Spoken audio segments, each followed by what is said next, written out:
This conference will now be Gandhi recorded. सरांनी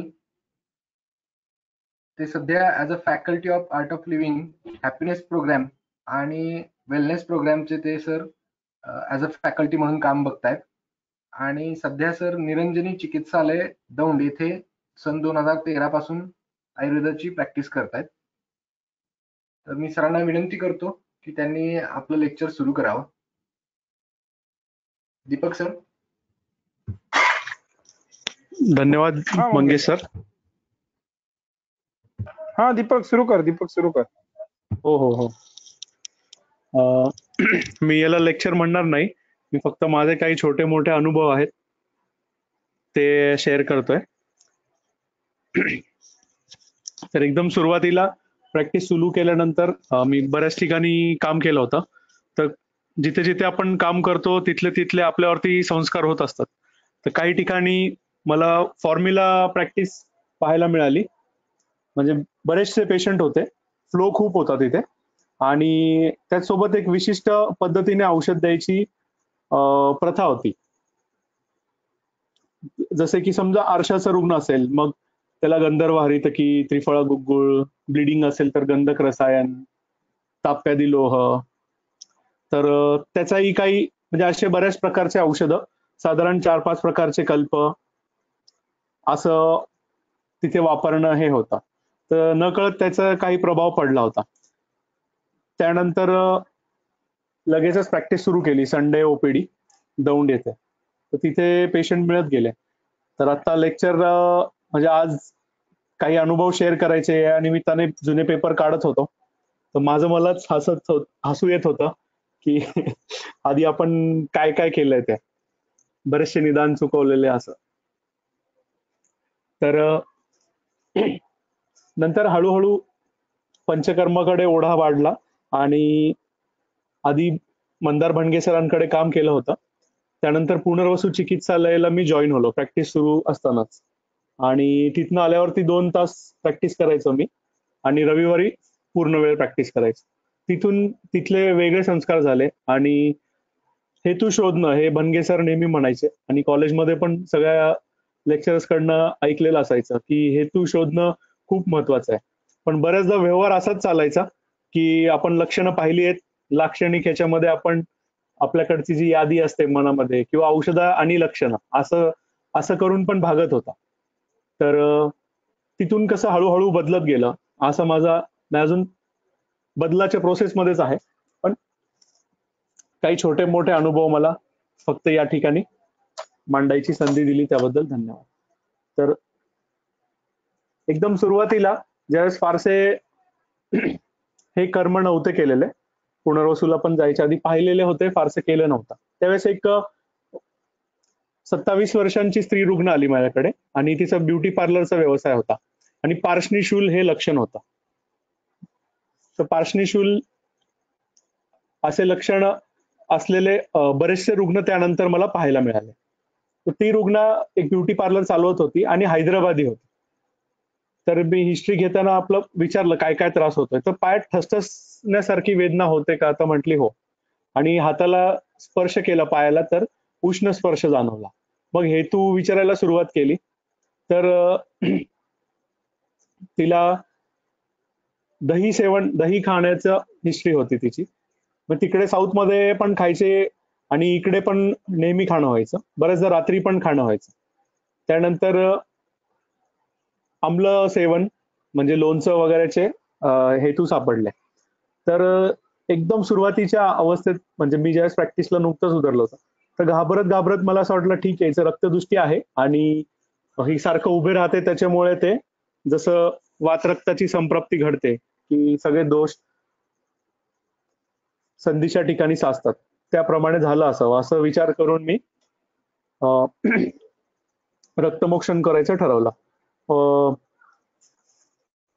BP apparatus लावलं पायाला आणि प्रेशर वाढवून मी जी सिरा फुगलेली आहे ती शोधू लागलो, आणि फक्त थोडं इन्सर्ट केलं तर स्काल्प वेनसेट साधारण 20 नंबरची होती, आणि जसं इन्सर्ट केलं ना एकदम चिकट आणि एकदम थेंब थेंब रक्त, म्हणजे असं काही सेकंद थांबल्यानंतर एक ड्रॉप यायचा असं व्हायचं. तर मला वाटलं की बहुतेक आपलं गणित फसलेलं आहे, आणि आपल्या आता हे सिरा आउट जाऊन आपल्याला प्रॉब्लेम होईल, म्हणजे फारसं काही रुग्णाला उपशय होणार नाही. आणि सुरुवातीच्या क्लिनिक माझा सोफा होता बसायला आणि त्याच्यावरती रुग्णाला बसून मी रक्तमोक्षण करायचो. तर त्यांना दिसत नसायचं खाली काय चाललंय ते. तर असं बऱ्याच वेळ एक एक टिपका, थोड्या वेळ जाऊन परत एक एक टिपका असं चालू होतं. आणि अत्यंत स्त्यान रक्त होतं, चिकट आणि काळसर. मी काही ड्रॉप्स पडल्यानंतर साधारण 10 ml वगैरे, नंतर एकदम स्पीड वाढला आणि रक्ताचा कलर पण चेंज झाला. आणि पेशंटनीच मला सांगितलं, आप कुछ थेरपी कर रहे क्या नीचे, मुझे पैर हलका लग रहा है. म्हटलं हा हा हा. आणि मग साधारण तरी वाहू दिलं मी. एक साधारण 50 ml पर्यंत रक्तमोक्षण झाल्यानंतर रक्तस्तंभन केलं आणि रुग्णाला म्हटलं आता चालून पहा. चालून पाहिल्यानंतर ती म्हटली की एकदम ऍब्सोल्युटली मला आता काहीच लक्षणं नाहीयेत, एकदम हलका झालाय पाय. जवळजवळ 80% मला बरं वाटतंय. मग साधारण पंचतिक्त, घृत, गुग्गुळ आणि असे काही अस्थिवरती काम करणारे लाक्षादी, पद्मकिट्ट हे औषधं देऊन रुग्णाला पाठवला. नंतर आठवडाभराने फॉलोअप साठी आली आणि म्हणलं आता मला काहीच घ्यावंसं वाटत नाहीये, माझं पूर्ण दुखणं थांबलेलं आहे. तर तिथूनपासून रक्तमोक्षणचा हे वाढत गेला. कॉन्फिडन्स आणि इच्छा. आणि त्या एका रुग्णेकडनं मला बरेच पार्श्वशूलाचे रुग्ण मिळाले. त्यानंतर दुसरी अशीच एक केस होती पार्श्वशूलाची. तिचं वय 27 वर्ष होतं. पार्श्वशूल टाच दुखायची, ठसठस करायची आणि तिचे बरेच रिपोर्ट्स करून झालेले होते, ऑर्थोपेडिक ओपिनियन घेऊन झालेले होते. मग कोणी प्लांटर फेसायटिस असं सांगायचं तिला. आणि काही दिवस औषधं घेतले तर ते बरं राहायचं, नंतर परत सुरू व्हायचं. मग तिचं नुकतंच लग्न झालेलं होतं तर आणि एक बाळ झालेलं होतं. तर घरच्यांना वाटायचं की हिला काम करायचं नाही म्हणून ही नाटकं करते. थोडं चाललं की तिला पाय दुखायला लागायचं, विशेष करून उन्हात गेल्यानंतर त्रास व्हायचा. तर तिची हिस्ट्री घेतल्यानंतर मला मिळालं त्यात की कावीळ, कांजण्या, नागिन हे झालेलं आहे. आणि तिला डिलिव्हरी नंतर एक प्रकारचं त्वचावरती वैवरणे आलं होतं, म्हणजे तिच्या घरचे लोक तिला ओळखू शकत नव्हते, इतपत ते होतं. त्याचबरोबर शिरशूल हे लक्षण होतं आणि चिडचिड असं होतं. तर मी आपलं पित्ताचं आहे एवढं तर नक्कीच लक्षात आलं होतं आणि रक्तदृष्टी आहे. मग प्रवाळ गिरीश महातिक्तक सोबत एक एक पुडी जेवणाआधी, रजनीयोग 10 वाजता, 2 वाजता, की क्षारधर्मी उष्णता आहे असं हे करून आणि रक्तमोक्षण केलं. रक्तमोक्षण केल्याबरोबर तिला उपशय मिळाला. पण नंतर काही दिवसांनी परत तोच त्रास औषधं बंद झाले की सुरू झाला. मग मी म्हटलं की मे बी बहुधा बहुदोष असेल किंवा दोष जास्त प्रमाणात असतील, म्हणून पार्श्वशूल आहे तरी म्हणलं चल आपण कर्म करू, विरेचन करायचं सांगितलं. मग पेशंटनी पण लगेच ऍक्सेप्ट केलं. मग महातिक्तकने स्नेहन केलं आणि त्यावेळेस एकदम नवीन प्रॅक्टिस होती. मग पेशंट पण खूप प्रश्न विचारायचे. त्यांना सगळं एक्सप्लेन केलं की तूप असतं, ते घेतल्यावर प्रत्येक सेलला पोहोचतं. मग जिथे दोष असतील तिथे त्रास वाढू शकतो, कारण ते तिथले दोष चाळवले जातात आणि सुट्टे होतात. मग तुमच्या कंप्लेंट्स काय साधारण वाढू शकतात त्या काळात. आणि नंतर मग आपण मसाज स्टीम केल्यानंतर ते दोष कोठ्यात येतात आणि आपण बाहेर काढून टाकतो असं. तर स्नेहपान केल्यानंतर साधारण दुसऱ्या दिवशी तिची टाच एकदम ठसठस करायला लागली. ती म्हणली की मला आधी जे दुखणं होतं त्याच्यापेक्षा पण जास्त दुखायला लागलं. म्हटलं ठीक आहे, आधीच कल्पना दिली होती. मी म्हटलं हा ठीक आहे, मेडिसिन काम करतात असं करून. नंतर 3rd डेला शिरशूल सुरू झाला. 4थ्या डेला थोडंसं स्किनच्या ह्याच्यामध्ये कंडू सारखं असं लक्षणं दिसलं. आणि नंतर स्नेहपान सम्यक स्निग्ध झाल्यानंतर 2 दिवसाचा गॅप घेऊन, स्नेहस्वेदन करून 2 दिवसाचा गॅप घेऊन विरेचन दिला. तर तिला अभयादी मोदक वापरलं होतं विरेचनसाठी आणि एकदम 2 गोळ्या घ्यायला दिल्या होत्या. तर तिला त्या ह्याने साधारण बरेच वेग झाले.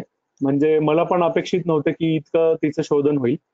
म्हणजे शेवटी संध्याकाळी तिचा फोन आला मला की सर आता मला एकदम आग वगैरे झाली आहे आणि सगळं पिवळं पडलंय आणि मी जाम थकले आणि टॉयलेटच्या बाहेरच बसून तुम्हाला फोन केला. मग पटकन म्हटलं आता काय करावं, तर तिला ORS कोमट पाण्यातनं घ्यायला सांगितलं, कारण तिला थकवा खूप जास्त होता. नंतर ती सेटल झाली. पण विरेचन म्हणजे संसर्जन क्रमानंतर तिला ज्यावेळेस पाहिलं त्यावेळेस तिच्या चेहऱ्याच्या कॉम्प्लेक्शन मध्ये खूप सुधार होता आणि तिचे जे डिलिव्हरी झाल्यानंतर जे त्वचेवरती स्पॉट्स होते पाठीवरती विशेष करून काळसर रंगाचा, ते सगळं गेलेलं होतं असं तिने सांगितलं. आणि टाच पण पूर्ण मोकळी झालेली. त्या केसला आता जवळजवळ 6 ते 7 वर्ष व्हायला आले. अधूनमधून इतर कंप्लेंटसाठी येते, पण तिचं पार्श्वी शुल्क त्या याच्यात पूर्ण गेलेला होता. तर असं सध्या पार्श्वनिशुलाच्या बऱ्याचशा केसेस पाहायला भेटल्या, करायला भेटल्या. त्यात रक्तदृष्टी नसेल तर आधी अग्निकर्म करतो, त्यानंतर रक्तमोक्षण आणि औषधांमध्ये पंचतिक्त घृतगुग्गुळ, लाक्षादी गुग्गुळ, पद्मकिट्ट, श्वगुग्गुळ किंवा महामंजिष्ट आदी काढा किंवा वातरक्तातले इतर कल्प वापरून बऱ्यापैकी हे होत आहे. अशीच एक दुसरी केस आहे सुरुवातीला, ज्यावेळेस मी असं फॉर्म्युला टाईप प्रॅक्टिस करायचो त्यावेळेसची. जे केस गळतायत असं एक दुसरं पेशंट दुसरी होती माझी, पण तिची बहीण होती. तर जाता जाता ती जस्ट म्हणाले की सर माझे केस गळतायत, असं असं आहे. तर वर विचारलं तर बाकी सगळं नॉर्मल आहे असं म्हणाली. आणि पोट साफ होतं का, तर होतं वगैरे. फक्त कधीतरी पित्त होतं, छातीत पोटात आग होते आणि मळमळल्यासारखं होतं, इतकं तिने सांगितलं होतं. तर मी आपलं जे जे आपल्या ह्याच्यामध्ये असतात साधारण पित्ताचं आहे म्हटलं कामदुधा, रसायनवटी, त्याच्यानंतर ह्याचं नागार्जुनचं सुकुंतलम येतं, त्यानंतर केशस्य तेल, असं बरंच काय देऊन झालं. तिने पण बराच पेशन्स दाखवला. साधारण 2 महिने घेतले तरी काहीच फरक पडत नाही असं त्यांनी सांगितलं. मग मला असंच एक मनात पाल चुकली की काहीतरी आपलं चुकतंय, कारण एवढं सगळा मसाला देऊन पण काहीच फरक पडत नाहीये. तर मी पोट तपासायला घेतलं तर नाभीच्या अधो नाभी अधो उत्पीडनोत्तर शूल होता आणि दोन्ही मूत्रपिंडाच्या वरती शूल होता. तर मी सहज विचारलं की कधी कळ मारून होते का शौचाला, तर ती म्हटली हो, विशेष करून पिरियड्सच्या वेळेस होते. मग ते कुठेतरी वाचलेलं एक लक्षात आलं की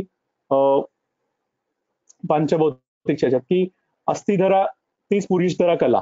तर त्याच्यामुळे तिचं मलाचं व्यवस्थित हे न झाल्यामुळे अस्थिचं पोषण होत नव्हतं आणि त्याच्यामुळे कदाचित तिचे केस गळत आहेत. मग हा मी विचार करून औषधं दिले. ते प्रवाळ, कांतीप्रभा आणि डिंक अशी एकत्र करून एक एक पुडी जेवणाच्या आधी दिली. श्वगुग्गुळ जेवणा आधी दिलं. रजनीयोग सकाळी 10, दुपारी 2 वाजता दिला. रजनीयोग द्यायचं मला वाटतं शारधर्मी उष्णता आहे त्याचं, मूत्रपिंडावरती दृष्टी होती म्हणून श्वगुग्गुळ, आणि एकंदर अस्थिला बळ मिळावं म्हणून प्रवाळ, कांतीप्रभा आणि डिंक हे वापरलं होतं. तर 15 दिवसांच्या औषधांमध्येच तिला खूप चांगला उपशय जाणवला होता. म्हणजे जे 3 महिने साधारण केश्य जे सगळे योग आहेत, केशववटी पासून सगळे हे सगळे वापरून जो काही उपशय नव्हता, तो फक्त हेतू सापडला किंवा मूळ व्याधी सापडला आणि त्यानुसार चिकित्सा केली, त्यातनं ते दुरुस्त झालं तिचा. नंतर हार्डली तिला 1.5-2 महिने दिलं असेल औषध. त्यानंतर तिला कधीच मेन्सेसच्या वेळेस द्रवमल झाली नाही किंवा आव पडणे किंवा ग्रहणी दृष्टी, पित्तग्रहणी दृष्टी सारखे जे काही लक्षण आहेत ते कधी झाले नाहीत. तिचंच हे करताना बहिणीची तिच्या ट्रीटमेंट चालू होती त्वक दृष्टीसाठी. आरक्तवर्ण त्वचेवरती तिचे मंडल वगैरे होते. तर तिलाही असं व्हायचं, औषधं दिले की बरं वाटायचं, काही दिवसांनी बंद झालं की ते होतं. आणि बऱ्याच खोदून विचारलं असताना पण तिने डाएट मधलं एक सांगायचं ती राहून गेली होती. ते म्हणजे त्यांना तूप, ताक, दूध आणि भात हे खाण्याची सवय होती अख्ख्या घराला. आणि त्या जी मुलगी होती तिला किरॅटोकोनस नावाचा आजार होता आणि असं जो आपला आयरिस आहे त्याच्यावरती असं व्हाईट, कॉर्नियावरती व्हाईट कलरचं एक प्रकारचं आवरण म्हणू शकतो आलेलं होतं. तर त्यामुळे तिला एका इंद्रियाची हानी होती, तिला एका डोळ्याने दिसत नसायचं. म्हणजे तो विरुद्ध आहाराचा जो आलेला, आणि हे ताक, दूध, भात हे खूप रेग्युलर बेसिसवरती त्यांच्या डाएटमध्ये होतं. फक्त मी केस घेताना विचारलं नव्हतं किंवा त्यांना पण काय काय आवडतं हे सांगताना त्यांनी ते सांगायचं राहिलेलं होतं. त्यानंतर विरुद्ध आहाराचा ज्यावेळेस विचार करून चिकित्सा केली त्यावेळेस तिच्या त्वकदृष्टी पूर्णपणे नाहीशी झाली आणि ती परत आली पण नाही. पण त्याचबरोबर मला एक लक्षात आलं की विरुद्ध आहाराने म्हणजे विरुद्धाहार केल्याने त्याचं जे फलश्रुती म्हणा किंवा त्याचं जे इफेक्ट आहे त्यांनी इंद्रिय हानी होती, त्याची ती साक्षात केस होती. ते मला त्या ठिकाणी असंच क्लिक झालं. असंच काही एक केस होती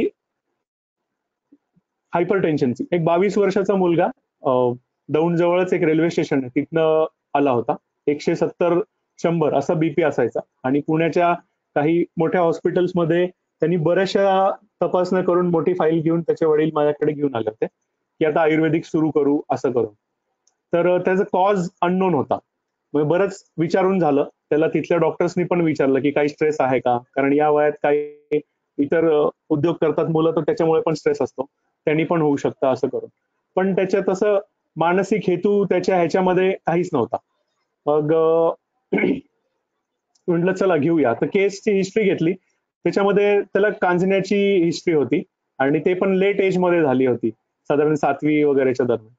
त्यानंतर त्याला विचारलं की बीपीचा त्रास कसा सुरू झाला किंवा बीपी काय झालं, त्यावेळेस बीपी चेक केला. तर तो नेत्रदाह, उदरदाह अशी सुरुवात झाली म्हणे. नंतर नाभीपासून ते कंठ प्रदेशपर्यंत आग व्हायची, फक्त कोरडी आग व्हायची आणि ढेकर खूप यायचे आणि छातीत दुखायचं. मग असा त्रास झाल्यानंतर त्यांनी बीपी चेक केलं तर त्याचं बीपी वाढलेला होता. मग मी विचार केला की हे पित्तप्रधान आहे आणि क्षारधर्मी उष्णता आहे. परिपाठाआधी 4 चमचे सकाळी उपाशी पोटी कोमट पाण्यातनं दिला. रजनीयोग सकाळी 10 वाजता, दुपारी 2 वाजता आणि श्वगुग्गुळची पुडी सकाळ, दुपार, संध्याकाळ, रात्री दिवसातनं 4 वेळा धण्याच्या पाण्यासोबत दिली. आणि पंचभौतिक चिकित्सेमधला बीपी योग आहे, ब्लड प्रेशर साठीचा, दातरशास्त्रीचा, तो एक जेवणानंतर दिला. एवढं करून पण त्यावेळेला असं इतकं हे नव्हतं की यांनी थांबेलच किंवा याच्यामध्ये तर ऍज सच डायरेक्ट बीपी वरती ऍक्ट करणारा असं काही नाही, म्हणून सूतगंधाच्या काही गोळ्या देऊन ठेवल्या होत्या. म्हटलं काही डोकं दुखलं किंवा छातीत दुखायला लागलं असं काय वाटलं तर ती एक गोळी 2 वेळा घेऊ शकतोस. असं केल्यानंतर 15 दिवसाच्या फॉलोअप मध्ये उदर परीक्षणात पण बदल जाणवले आणि त्याचा बीपी पण नॉर्मलला आला बऱ्यापैकी आणि इतर लक्षणं पण त्याचे कमी झालेले होते. त्यामुळे त्याला तशीच चिकित्सा पुढे देत राहिलो. साधारण एक 4-5 महिने घेतल्यानंतर चिकित्सा बंद केली. त्याचं साधारण 6 वर्षानंतर मागच्या महिन्यात तो परत आला होता तीच कंप्लेंट घेऊन की बीपी वाढतोय आणि हे. तर त्यामध्ये पुन्हा हेतुसेवन त्याच्याकडनं घडलेलं होतं की चायनीज आणि बाहेरचं बऱ्याच प्रमाणात खाण्यात आलेलं होतं. हिरवी मिरची, मीठ लावलेली, तळलेली हिरवी मिरची अशा पद्धतीने. मग तीच जी आधीची चिकित्सा होती तीच आत्ताही दिली आणि त्याच चिकित्सेने पुन्हा त्याच्यामध्ये उपशय मिळाला. म्हणजे इथे वाढलेली उष्णता, क्षारधर्मी उष्णता आणि त्याचा मूत्रपिंडावर झालेला परिणाम असं निदान केलं होतं. अशीच एक बीपी वाढली म्हणून एक केस आली होती. बीपी तसा फार नसायचा पण डायस्टॉलिक हाय होता थोडा, 150/100. लक्षणं उदरशूल आणि रुग्ण वय 28. उदरशूल, यकृत प्रदेशी शूल, त्यानंतर शिरशूल आणि शिरशूल टिपिकल त्यांनी सांगितलं 10 वाजता ते 2 वाजेपर्यंत, 10 ते 2 साधारण असं डोकं दुखत असतं. आम्लछर्दन, उदरदाह, उन्हात आतप सेवन म्हणजे उन्हात गेल्यानंतर हस्तपादतलदाह, नेत्रदाह, क्षुधामांद्य आणि भोजनोत्तर उदरगौरव अशी लक्षणं होते. मल नित्य 2 ते 3 वेळा आणि आव पडायची आणि रक्त पण पडायचं अधूनमधून. मूत्र प्रवृत्ती सदाह, गडद म्हणजे कॉन्सन्ट्रेटेड डार्क येलो, छातीत धडधडणे आणि चक्कर येणे. आता काय झालं होतं तोपर्यंत की मला मूत्रपिंड दृष्टी ह्याची जी लक्षणं दातरशास्त्रींनी सांगितलेली, उदर परीक्षणात जर मूत्रपिंडाच्या ठिकाणी वेदना जाणवल्या किंवा स्पर्शासहत्व, पीडनासहत्व जाणवलं किंवा लक्षणं त्या टाईपच्या असतील तर मला ती सवयच लागून गेली की रुग्णाला ती लक्षणं विचारायची की पिंढऱ्यांना गोळे येतो का, लघवीला जळजळ होते का, कंबर दुखते का, छातीत धडधडतं का, डोकं दुखतं का. मग बऱ्याचशा ह्याच्यामध्ये की ज्यांच्यामध्ये सिव्हिअर दृष्टी असते हे सगळे लक्षणं येस मध्ये असतात आणि मग तिथे रुग्णाचा आपल्यावरती विश्वास लगेच बसतो असा अनुभव आला. त्याच्या ह्या रुग्णाच्या ह्याच्यामध्ये असंच झालं. हे सगळे लक्षणं त्याचे होकारार्थी होते. ते सगळे हो म्हटल्या म्हटल्या माझ्या मनात मूत्रपिंडावरती औषध द्यायचं हे पक्क होतं. हेतूमध्ये हॉटेलिंग होतं 3 ते 4 वेळा आणि मिसळ, वडा हे ग्रामीण भागातले सगळे पदार्थ जास्त प्रमाणात व्हायचे. नॉनव्हेज आठवड्यातनं 2 ते 3 वेळा आणि फिश पण खायचा. आणि नुकतंच त्याचं असं म्हणणं होतं की मला कळ मारून संडास होणं आणि त्याच्यासोबत आव पडणं, रक्त पडणं हे एवढ्यात जास्त वाढलेलं आहे. तर मी हे अजून त्या दृष्टीने विचारलं की तिखट जास्त खाणं हे सुरू केलंय का काय? पण नंतर सकाळी उठल्या उठल्या काय घेता असं विचारलं. म्हणजे चहा, कॉफी. तो म्हटला नाही मी गोमूत्र 50 ml घेतो. त्याची प्रकृती पूर्ण पित्तप्रधान होती आणि तो गोमूत्र घेत होता. मग त्याला समजवलं की हे खूप उष्ण पडतंय तुला आणि त्याच्यामुळेच तुला त्रास होतोय. तर माझं निदान ग्रहणी दृष्टी आणि मूत्रपिंड दृष्टी अशा ह्यानी त्याला चिकित्सा सुरू केली. तर त्याला सुरुवातीला थोडं पाचनाची गरज होती म्हणून हरळू आणि धान्यक जल दिलं आणि समान काळी सूतशेखर, पंचामृत पर्पटी, बिल्व, धात्रीलोह, आमलकी, प्रवाळ ह्यांची पुडी एक दाढी मौल्यासोबत जेवणामध्ये आणि अस्थिमज्जापाचक, प्रवाळ, ब्राह्मी आणि गिरीज हे एक पुडी रात्री झोपताना असं दिलं.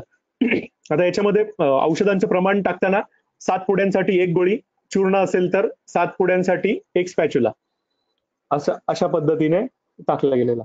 तर ते ग्रहणीचा हा एक माझा फेवरेट हे आहे कॉम्बिनेशन. सूतशेखर, पंचामृत पर्पटी, बिल्व हे आणि याच्या जोडीला इतर काही हे असतील तर काही औषधं जसे या केसमध्ये मी धात्रीलोह, आमलकी आणि प्रवाळ ह्या गोष्टी ऍड केल्या होत्या आणि याचा अनुपान दाढी माऊलेह आणि समान काळी. तर त्याला 15 दिवसात पुष्कळ फरक पडला. ब्लड प्रेशर मध्ये पण 140/90 आलं आणि शिरशूल म्हणा किंवा मलप्रवृत्ती आता त्याला थोडं बांधून व्हायला लागली होती. त्यानंतर याच औषधांमध्ये थोडाफार बदल केला. चंद्रकला रस दिलं. त्यानंतर श्व सुरू केलं त्याला पुढच्या फॉलोअपला. असं करता करता साधारण 6 महिने त्याला चिकित्सा त्यांनी घेतली. त्यामध्ये त्याची ग्रहणी दृष्टी बंद झाली आणि म्हणजे दुरुस्त झाली आणि त्यामुळे त्याचं ब्लड प्रेशर आपोआप नॉर्मल आलं. मागच्या केसमध्ये ब्लड प्रेशरसाठी सूतगंधा ही गोळी वापरलेली होती, पण या नंतर सांगितलेल्या केसमध्ये सूतगंधा पण वापरलेली नव्हती.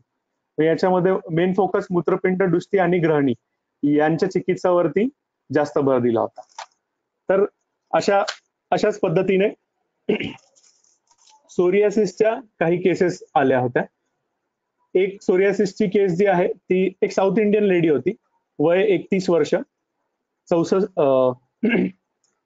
तर तिला 6 वर्षांपासून सोरियासिस होता. स्काल्प वरती होता, एल्बो वरती होता आणि जानू वरती होता. तर तिने ॲलोपॅथिक ट्रीटमेंट बरेच वर्ष घेतली होती. त्यानंतर रिसेंटली तिने 1 वर्षापासून हैदराबादचे एक डॉक्टर आहेत तिथनं आयुर्वेदिक औषधं सुरू होती. तर एक प्रकारचं घृत आणि काही काढे अशा स्वरूपाचं ते चालू होतं. पण ते फिजिबल नसल्यामुळे जवळच्या जवळ असलं तर फॉलोअप द्यायला बरं म्हणून ती माझ्याकडे आली होती. तर तिला लक्षणं अशी होती की जिथे जिथे लिजन्स होते तिथे कंडू जास्त होता. तो थंडीमध्ये वाढायचा कंडू आणि क्षुधा, मल, मूत्र. क्षुधा आणि मल हे प्राकृत होतं. मूत्रमध्ये तिला नक्तमूत्रता होती. रात्री 2 ते 3 वेळा तिला उठायला लागायचं. रजप्रवृत्ती नॉर्मल होती. 30 दिवसांनी 4 दिवस फ्लो व्हायचा. पण तिला आधी श्वेतस्राव होत असायचा अधूनमधून. तर तिला अजून पास्ट हिस्ट्रीमध्ये विचारल्यानंतर डस्ट अलर्जी होती, शिंका वगैरे येणं, कोरडा खोकला येणं. तर हे तू विचारल्यानंतर माझ्या लक्षात आलं की दही सेवन हिचं होतं. त्यानंतर रात्री पण दही खाण्यात यायचं. चिंच, लोणचं हे असायचं. मिल्कशेक आणि ते पण म्हणजे फ्लेवर टाकून नाही, ते डायरेक्ट बनाना मिल्कशेक, चिक्कू मिल्कशेक, उडीद डाळचं प्रमाण जास्त होतं खाण्यामध्ये, फर्मेंटेड होतं जास्त, शेंगदाणे होते जास्त. तर हे सगळे हेतू जाणवले.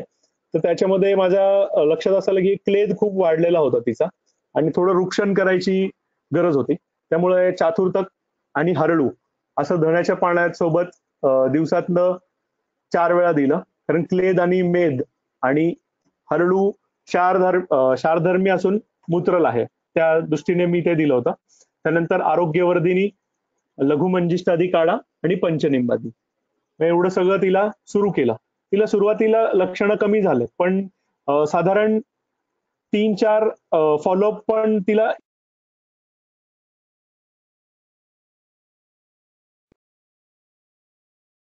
सॉरी एक कॉल आला होता. 3-4 फॉलोअप मध्ये पण असं समाधानकारक असा उपशय नव्हता. तिचा क्लेद वगैरे कमी झाला होता, पण कंडूमध्ये किंवा जे लिजन्स आहेत त्याच्यामध्ये इतकं काही फरक नव्हता. मग मी त्या दरम्यान सॉफ्टवेअर वापरतो वैद्यराज गोल्ड, तर त्याच्यामध्ये ना हेतू वेगळ्या कॉलम मध्ये आणि हे असल्यामुळं माझं हेतूंवरती फारसं लक्ष गेलं नव्हतं. त्यावेळेस मी पाहिलं आम्ल हेतू ओव्हरऑल खूप जास्त होते आणि मी ज्यांच्याकडे शिकलो तिथे आम्ल हेतू असतील तर शौक्तिक भस्म वापरण्याची प्रथा होती, शौक्तिक आणि नागभस्म. तर मी त्यातलं फक्त शौक्तिक भस्म ऍड केलं पुड्यांमध्ये. तर त्या शौक्तिक भस्म ऍड केल्यानंतरच्या पासूनचे जे फॉलोअप आहेत त्याच्यामध्ये तिची सुधारणा खूप चांगल्या पद्धतीने झाली. इथे आम्ल आणि क्षार याचा उपयोग झाला असं मला वाटतं. तसंच एक सोरियासिसची केस होती दुसरी, ती पित्तप्रधान वात प्रकृतीचं, एकदम कृश व्यक्ती, 38 वय आणि एक टेक्निशियन, लॅब टेक्निशियनचं काम करायचं. तर त्याचे कोणी मित्र वैद्य होते, त्यांनी म्हटले की तू लोकल वैद्यांना दाखव, फॉलोअपला बरं राहील अशा पद्धतीने. तर त्यांनी तोपर्यंत स्नेहपान, त्यांना असं स्नेहपान म्हणजे नित्य घेण्यासाठी काही औषधी सांगितले होते आणि घरीच त्याचं तूप सिद्ध करून ते घ्यायला सांगितलं होतं, साधारण निंब, कुटकी अशा पद्धतीचा. माझ्याकडे आला रुग्ण एकदम कृश, पित्तवात प्रकृती असं होतं, पण त्याची हिस्ट्री घेतल्यानंतर हिस्ट्रीमध्ये बऱ्याच गोष्टी झाल्या की त्याला आधी जे 2 मुलं होते त्यांना काही कंजेनायटल डिफॉर्मिटीज होत्या आणि त्याचं त्याला टेन्शन असायचं. त्यानंतर ओव्हरऑल असं एकदम अतिशय चंचल अशा पद्धतीचा तो मला जाणवला आणि छोट्या छोट्या गोष्टीला भिणारा किंवा हिस्ट्री घेताना काही प्रश्न विचारले तरी तो असं फार कम्फर्टेबल नव्हता आणि फार त्याला असं पाय हलवत राहायचं कंटिन्यू आणि खाजवायचा. मला लक्षात आलं की कुठे ना कुठे याचं मनाचं पण याच्यामध्ये हे आहे. मग झोपेबद्दल विचारलं तर झोप खूपच कमी होते म्हटलं आणि एकदम अलर्ट स्लीप असते, 2 घंटे झोप येते, थोडंफार कोणी करवट बदलली या कुशीचं त्या कुशीवर झालं तरी पण लगेच माझी झोप मोडते असं सांगत होतं.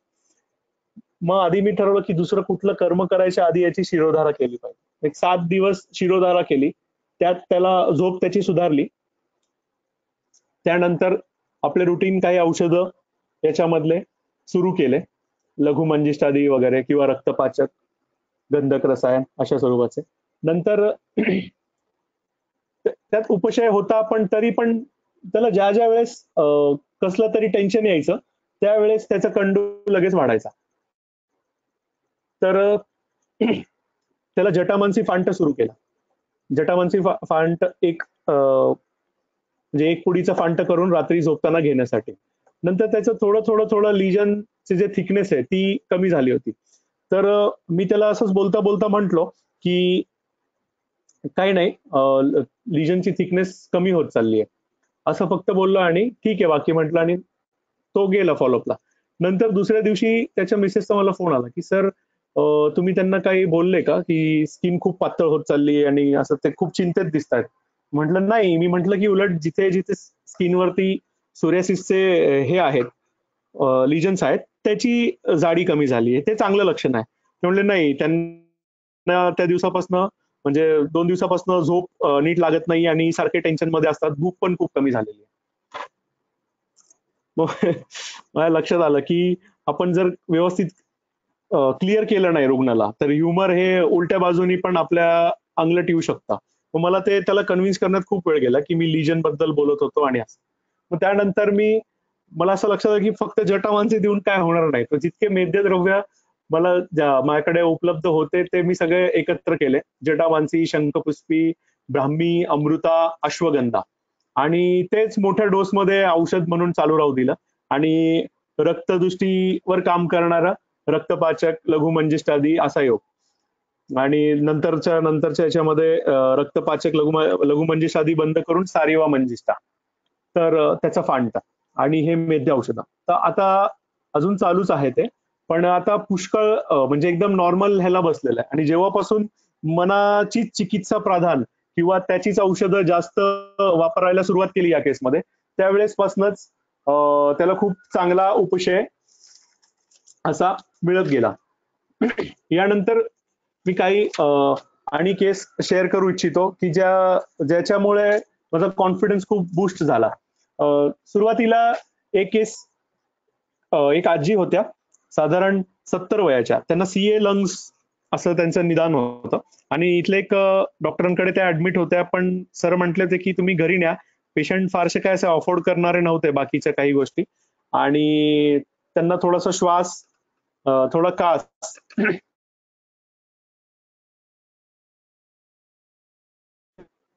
वर वर पाहिलं आणि त्यांना म्हटलं ठीक आहे, मी औषधं काढून ठेवतो. आणि मग थोडा विचार करून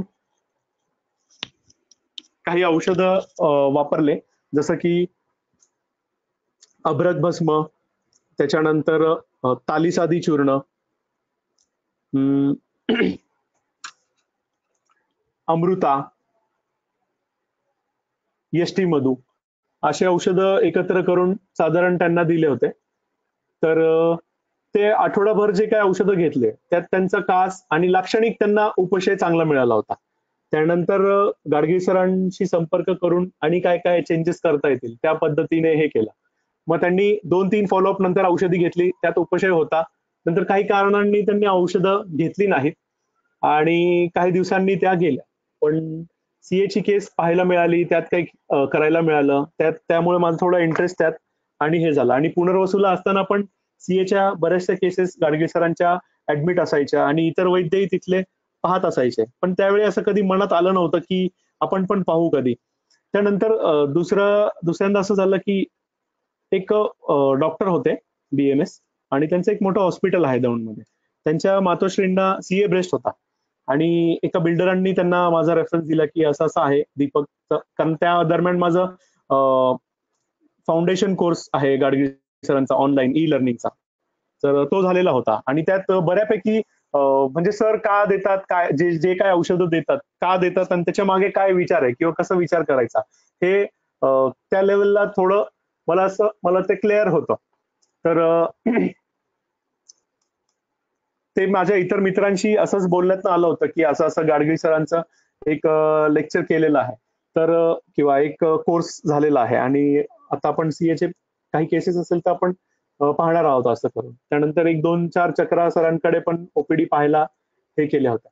तर ते एक बिल्डरांनी त्यांना माझ्याकडे पाठवलं. तर सर म्हणाले की असं असं आहे दीपक, माझे आई आहे, त्यांना सीए ब्रेस्ट आहे, तो 3rd स्टेजचा होता, त्यामुळे सर्जरी सर नको म्हटले होते त्यांना, त्यांचे ऑन्को सर्जन. त्यांनी मग बरेच म्हणजे साधारण 1 वर्ष किमोच्या काही सायकल्स त्यांच्या झालेल्या होत्या. तर ते काही दिवस बऱ्या होत्या. नंतर त्यांचं ब्रेनमध्ये मेटास्टॅसिस झालं. ब्रेनमध्ये मेटास्टॅसिस झाल्यानंतर त्यांना 2 रेडिएशनचे राउंड झाले. तर दुसऱ्या राउंडला त्या खूपच कोलॅप्स झाल्या. कारण त्यांचं ओरिएंटेशन गेलं, त्वचा एकदम काळवंडली. आणि म्हणजे मला जे जाणवलं त्यानंतर मी घरी पाहायला गेलो त्यांना, एकदम त्वचा रुक्ष, काळी, ओरिएंटेशन नव्हतं. म्हणजे 2-3 वेळा प्रश्न विचारलं, भूक लागते का, तर त्या हो म्हणायच्या. क्षुधा मांद्य, दौर्बल्य होतं खूप. म्हणजे 2 लोकांनी पकडून थोडंफार काय चालवायचं त्यांना, एवढं सगळं होतं. तर त्यावेळेला मी एक सेकंड पे फॉर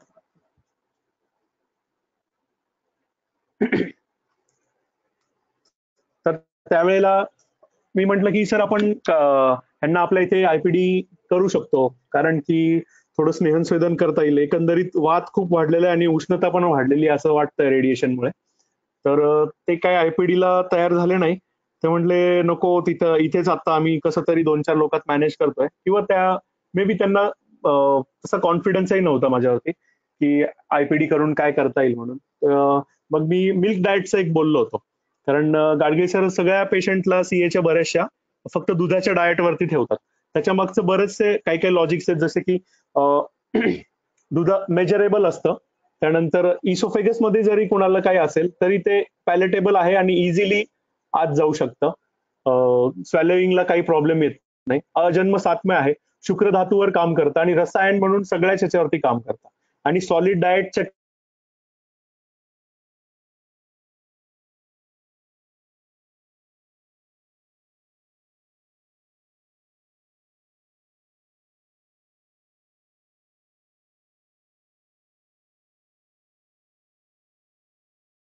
हॅलो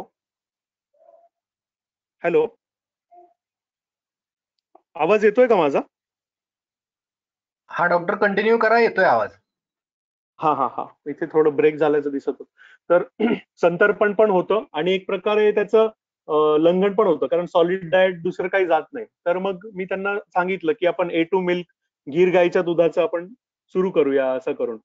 तर आणि मलकाठिन्य त्यांना होतं, दोन दिवसाआड त्यांना मलप्रवृत्ती व्हायची आणि खडा होत होता, शिरोगौरव असं एक लक्षण होतं. तर ते म्हटले नको, आपण सध्या काही औषधं घेऊन बघू इथल्या इथे. तर म्हटलं ठीक आहे. मग त्यांना मी तेल दिलं बस्तीसाठी, मला अश्वगंधादी लावण्यासाठी दिलं बाहेरनं. म्हटलं तुम्ही घरच्या घरी जितकं शक्य आहे तितकं करा, आणि 40 ml चा अणुआसन बस्ती रोज किंवा एक दिवसाआड असं करा. तर ते त्याला तयार झाले. मग मी काय औषधांमध्ये रक्तपाचक, मांसपाचक, अस्थिमज्जापाचक, त्यानंतर अस्सल अमृता सत्व, सुवर्ण भस्म, हीरक भस्म, शतपुटी अभ्रक भस्म, प्रवाळ पिष्टी, माक्षिक आणि जटामांसी ह्याची एक पुडी दिवसातनं 4 वेळा, स्वर्ण महायोगराज, महावत विध्वंस, लाक्षादी गुग्गुळ, पंचतिक्त घृत गुग्गुळ एक एक पुडी जेवणानंतर असं दिलं. तर एक आठवड्याभरात 15 दिवसात फॉलोअपला गेल्यानंतर मला एक जाणवलं की त्यांचं ओरिएंटेशन जरा सुधारलं होतं आणि चेहऱ्यावरती एक प्रकारचा ग्लो आला होता, मलप्रवृत्ती होत होती आणि भुकेचं प्रमाण पण वाढलं होतं. मिल्क डाएटचं काय त्यांनी फॉलो केलेलं नव्हतं, पण जे गीर गाईचं दूध आहे ते सकाळ आणि संध्याकाळ ते त्यांनी द्यायला सुरू केलं होतं. तर त्याचा इफेक्ट एक प्रकारचं जसं रसाचं प्रीणन कार्य तशा प्रकारचं त्यांच्या ह्याच्यावरती दिसत होतं. त्यामुळे त्यांचं थोडं माझ्यावरती कॉन्फिडन्स वाढला. पण बोलताना ते म्हटले की अजून काय करता येईल का, किंवा अजून कोणाशी आपल्याला बोलायला लागेल का? तर मी म्हटलं ठीक आहे. मग भिषक वश्य असं जाणवलं नाही मला. तर म्हटलं ठीक आहे सर, आपण गाडगीळ सरांकडे मी हे शिकलोय म्हटलं, तर तिथे त्यांना दाखवून या एकदा, काय सरांचं ओपिनियन येतंय किंवा असं काय. तर मग ते म्हटले की असं कर, तूच अपॉइंटमेंट घे आणि आपण जाऊन येऊ. तर मी तयार झालो. म्हटलं ठीक आहे, मला पण फेस टू फेस सरांशी डिस्कस करता येईल. मग सरांची अपॉइंटमेंट घेऊन आम्ही गेलो तिथे. मग मी काय काय दिलंय वगैरे दाखवलं सरांना, आणि सरांनी मग पुड्यांमध्ये काही बदल सुचवले. त्यातला एक बदल असा होता की मी अस्थिमज्जा पाचक त्याच्यामध्ये वापरलं होतं. सर म्हटले ते का टाकलंस? तर मी म्हटलं की सर ब्रेनमुळे किंवा असं. तर म्हटले नाही, मेंदू जो आहे आपला तो मेदाचा अवयव धरला जातो, तर तू ते काढून मेदोपाचक घालायला पाहिजे. मग मी म्हटलं असं करा सर, यावेळेचे औषधं आपल्याकडनंच द्या. मग सरांकडनंच औषधं तिथनं घेतले, आणि मग सरांनी लास्टला फक्त असं 2 मिनिटात सांगितलं असेल त्यांना की तुम्ही असं करा, ऍडमिट करा, शिरोधारा करायला लागेल, अभ्यंग करायला लागेल आणि बस्ती करायला लागेल. मग दीपककडे ऍडमिट करा आणि चिकित्सा मी बाकी औषधं इथे देतो, काही लागलं तर फॉलोअप देईल, आणि मिल्क डाएट वरती ठेवा. सरांनी एवढंच बोलले, त्याचे काही कारण सांगितले नाही की का मिल्क डाएट वरती किंवा काय. पण ते सरांचा सगळा प्रभाव बघून एकंदरीत एका क्षणात ते तयार झाले. मग तिथनं आल्यानंतर दुसऱ्या दिवशी आयपीडी त्यांना एक हे चालू होती, अँटी एपिलेप्टिक, कारण की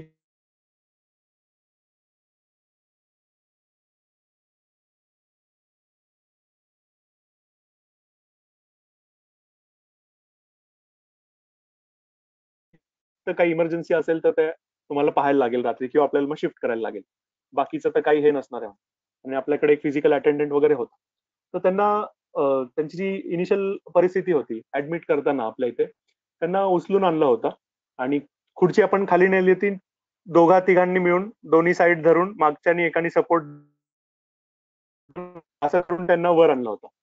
आणि थंडीचे दिवस होते, म्हणून मी त्यांना एक हीटर आणायला सांगितलं की रूम मध्ये स्नेहन झाल्यानंतर पण जरा वेळ कधी कधी एकदम गार पडायची ती रूम, तर तिथे हीटर लावूया म्हणून. आणि असं ते वातावरण त्यांच्यासाठी ते तयार होतं. मग शिरोधारामध्ये ते खूप झोपायच्या आणि अक्षरशः म्हणजे घोरणं आणि खूप डीप रेस्ट मिळत होती असं मला त्यातनं जाणवलं. ते एक साधारण आठवड्यानंतर त्या धरून चालायला लागलं, जसं लहान मुलं सुरुवातीला चालतात. म्हणजे कुणाच्याही सपोर्टच्या विना फक्त असं भिंतीला वगैरे धरून, आणि खूप पॉझिटिव्हिटी आली. आणि गाडगे सरांनी एक हे सांगितलं होतं की मिल्क इंटेक जर 2 लिटरच्या वरती झालं एक म्हणजे पर डे, तर प्रोग्नोसिस चांगलं असतं. याचा अर्थ त्या रुग्णाचा अग्नी जो आहे तो चांगला आहे, आणि मग ते जास्त काळ काढू शकतात, म्हणजे रिलेटिव्हली जास्त काळ. कारण ज्यावेळेस मी पाहिलं होतं त्यावेळेस म्हणजे सरांना पण असं हे होतं, म्हणजे पेशंटच्या मुलाला, की आता फारसं हे नाहीये, किंवा बरेचसे नातेवाईक त्यांना पाहून गेले होते की आता फारसं काही राहणार नाही. रेडिएशन नंतर इतकी खालावली होती पोझिशन. तर शिरोधारा, सर्वांग स्नेहन स्वेदन, अनुवासन बस्ती, त्यानंतर महाकल्याणक घृत, मी पण जे सुरुवातीला दिलं होतं त्यांना तेच कंटिन्यू होतं, महाकल्याणक घृत. आणि दुधातनं गाडगे सरांनी देताना रक्त कल्याणक घृत वापरतात ते, म्हणजे महाकल्याणकचे कंटेंट्स प्लस रक्तपाचकचे कंटेंट्स यांनी घृत सिद्ध करून ते दुधामध्ये वापरतात. तर ते गीर गाईचं दूध चांगलं मिळालं, त्यातनं त्यांचा इनटेक वाढत गेला. आठवड्याभरात 10 दिवसात साधारण त्यांनी 2 लिटरचा टप्पा क्रॉस केला. मग साधारण 2, 2.25, 2.5 लिटर दूध त्या घ्यायच्या, आणि फक्त लिक्विड डाएट असून पण, म्हणजे दुधावर असून पण त्यांचं साधारण एक 4 किलो वजन आपल्या इथे असतानापर्यंत त्यांचं वेट पुट ऑन झाला होता. ते झाल्यानंतर त्या स्वतःच चालायला लागल्या होत्या, कुणाचाही आधार न घेता किंवा भिंतीला पण न टच करता. त्यानंतर आपण सरांशी बोलून डिस्चार्ज केलं. सरांनी नस्य एक करायला सांगितलं होतं, पण एकदा नस्य केल्यानंतर त्यांची थोडी झोप हे झाली होती, आणि त्यांना खूप अनकम्फर्टेबल वाटत होतं. त्यामुळे ते सरांशी बोलून मी ड्रॉप केलं होतं. नंतरची चिकित्सा सरांकडे चालू होती. ते महिन्याला जायचे आणि चिकित्सा म्हणजे जे औषधं सगळे घेऊन यायचे, आणि वर काही लागलं तर मला बोलवून घ्यायचे घरी आणि फॉलोअप द्यायचे. तर साधारण एक 7-8 महिने पुष्कळ चांगले गेले. म्हणजे त्यांना इतका कॉन्फिडन्स आला होता की ज्यावेळेस ते सेकंड टाइम सरांना फॉलोअप द्यायला गेले होते, साधारण 2-2.5 महिन्यांनी, त्यावेळेस ते 3ऱ्या मजल्यावर राहत होते. तर त्या स्वतःच, म्हणजे ओव्हर कॉन्फिडन्स म्हणा, त्या स्वतःच जिना चढून गेल्या. हॉस्पिटलमधून स्टाफ केव्हा येणार आणि केव्हा ते घरी नेणार, त्यापेक्षा म्हणे गाडी आता उतरवलंय आपल्याला, तर आपण स्वतःच चालत जाऊ. मग इतपत त्यांच्यामध्ये हे आलं. त्यानंतर थोडंसं दौर्बल्य आलं, पण ते काही औषधांनी त्यांचं ते दौर्बल्य कमी झालं. असं करत एकदम त्या टवटवीत झाल्या होत्या. आणि विशेष म्हणजे त्यांचं रिपीट ज्यावेळेस स्कॅन झाला त्यावेळेस लिजन्स आहे तसे होते, लिजन्स मध्ये काही बदल नव्हता, पण कुठे लिजन्स वाढले पण नव्हते, किंवा मेट्स अजून कुठे काही हे झालेलं नव्हतं दुसरीकडे. आणि तिथल्या डॉक्टरांनी पण विचारलं होतं की तुम्ही काही वेगळं देताय का, तर ते म्हणले आयुर्वेदिक देतोय आणि असं असं सगळं आहे. तर ते पण म्हटले की त्यांचं म्हणणं आलं की नाही, चालू ठेवा, कारण त्याचा ओव्हरऑल बेनिफिट असं दिसतोय. नंतर साधारण 9 महिन्यानंतर वगैरे थोडस हे झालं की कोणी हॉलमध्ये बसले होते आणि ह्या वॉशरूम साठी म्हणून उठल्या, आणि परत जाऊन आल्यानंतर त्यांना असा अंदाज त्यांचा थोडासा चुकला, आणि बेडच्या साधारण काही इंच पुढे त्या अशा बसायला गेल्या. त्यांना लक्षातच नाही आलं की कॉट मागे आहे, आणि त्या धाड दिशीन पडल्या तर ते त्यांचा एक साईडचा जे ह्युमेरस आहे ते डिस्लोकेट झाला, आणि त्यावेळेस सर नव्हते तिथे. मग त्यांनी ऑर्थोपेडिक कडे नेलं, त्यांनी थोडं अॅनेस्थेशिया देऊन ते तसं बसवलं. पण मला ज्यावेळेस सरांचा फोन आला की असं असं झालं होतं दीपक, आणि आई पडली त्याच्यामुळं असं असं झालं, मग आपण असं असं केलेलं आहे. तर त्यांना पडल्या पडल्या ते खूप घाबरल्या, आणि त्यांना एकदम थरकाप सुटला होता, सगळं शरीरमध्ये कंप होता. मग वात प्रकोप असं एकंदरीत जाणवलं. आणि मी ज्यावेळेस पाहायला गेलो तर मी सरांना सांगितलं की सर आता तुम्ही असं करा, वॉटर बेड एक अरेंज करा, वॉटर बेड किंवा एअर बेड. तर म्हणले हो बरोबर आहे. म्हटलं कारण की आता यांच्याकडे बघून असं वाटत नाही की लवकर उठतील किंवा हालचाल करतील, आणि कारण भीती खूप होती, त्यांना भीती खूप मनात बसली होती. आणि तिथून पुढे ते की इथून पुढे मग असंच बेड रिडन राहिले तर परत बेडसोर वगैरे नको व्हायला. त्यांना पण लगेच चमकलं, ते त्यांनी लगेच आणून सगळं सुरू केलं. पण नंतर पण कंटिन्युअस स्नेहन स्वेदन, त्रयोदशांग गुग्गुळ असं सगळं त्यांना चालू होतं. तर त्यानंतर पण त्यांनी साधारण 4-6 महिने बेड रिडन असूनच त्यांनी काढले.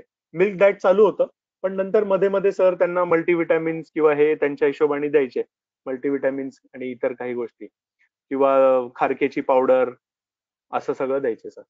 तर त्यामध्ये ते सगळ्या व्यवस्थित सेटल होत्या आणि नंतर काही दिवसांनी त्यांची डेथ झाली. तर म्हणजे ज्यांच्याकडे पाहून असं वाटत होतं की लिटरली मी पण पाहायला गेल्यानंतर की फारसं काय यांचं होणार नाही किंवा अशातलं, त्यांनी साधारण 1.5 वर्ष आणि न एकदाही हे करता रेडिएशन करता एकदम सुखाने काढले. त्यांना पाहणारे त्यांचे रिलेटिव्ह जे यायचे दवाखान्यात पाहायला ते सगळे आश्चर्यचकित होते. तिथून नंतर मी केसेस घ्यायला सुरुवात केल्या. पण बरीच अडचणी त्याच्यामध्ये असे रुग्णाला कन्व्हिन्स करायचं. पेशंटचे सगळे हे डाऊट्स असेच असतात की क्युअर होईल का किंवा हे कसं ऍक्ट करतात आणि त्यात ह्या सगळ्या ह्याच्यामध्ये आपल्याकडे येणारे सीएचे नंतर एक साधारण 7-8 केसेस मी पाहिलेले आहेत. पण त्याच्यामध्ये असं लो सोशिओ इकॉनॉमिक की जे बाकीच्या गोष्टी सर्जरी रेडिएशन किमो हे अफोर्ड करू शकत नाही किंवा ज्यांचं बिलकुल इच्छाच नाहीये त्या गोष्टी करायची किंवा त्याची भीती आहे, असे लोक येतात आणि लेट स्टेज मध्ये वगैरे काही केसेस आल्या. अशीच एक केस होती. मित्राची नानी होती म्हणजे आईची आई. त्याचा फोन आला मला की अरे दीपक ते नानीला गळ्याच्या इथे गाठ आलेली, तर मला पुण्याला पाठवलं होतं. तर बायोप्सी केली आणि त्याच्यामध्ये निओप्लास्टिक असं असं सगळं सांगितलेलं आहे. तर ती बिलकुल काहीच करायचं नाही असं ठाणून बसली आहे. तर आपल्याकडे काही होऊ शकतं का? मी म्हंटल घेऊन ये, एकदा पाहू आपण. तर त्यांना पाहिल्यानंतर त्यांचा साधारण एक गाठ म्हणजे सर्वायकल लिम्फ नोड जे असतात त्या अशा बऱ्यापैकी मोठ्या झाल्या होत्या दोन्ही साईडच्या. आणि मुख्य मेन फोकस काय होता किंवा प्रायमरी लिजन कुठलं होतं हे मला काही त्यातनं कळालं नाही. पण त्यांचे जे लक्षण होते की आधी आम्लपित्ताचा जीर्ण त्रास होता किंवा गिटताना ठसका लागणे, गिटताना अडकल्यासारखं लागणे, तर त्यावरून मला असं वाटत होतं की मे बी इसोफेगस मध्ये काहीतरी असू शकतं. तर तोपर्यंत मला असं ते हेतू हेतू काय असेल असं हे झालं होतं. पुनर्वसूत असताना पण एक सीए ची केस होती.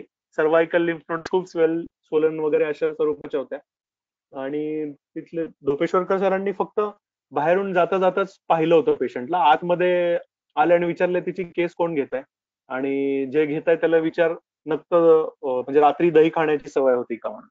आणि त्यांनी एकदम पॉझिटिव्ह उत्तर. तर त्या का आजींना बघितल्यानंतर मला तीच केस आठवली आणि त्यांचं बाकी हिस्ट्री घेऊन झाल्यानंतर मी फक्त विचारलं का हो तुम्ही रात्री पण दही खायचे का?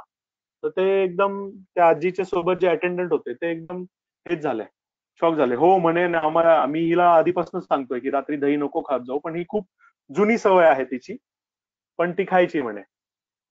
तिथनं त्यांचा थोडा विश्वास संपादन झाला. नंतर मी एक सेकंड केस पेपर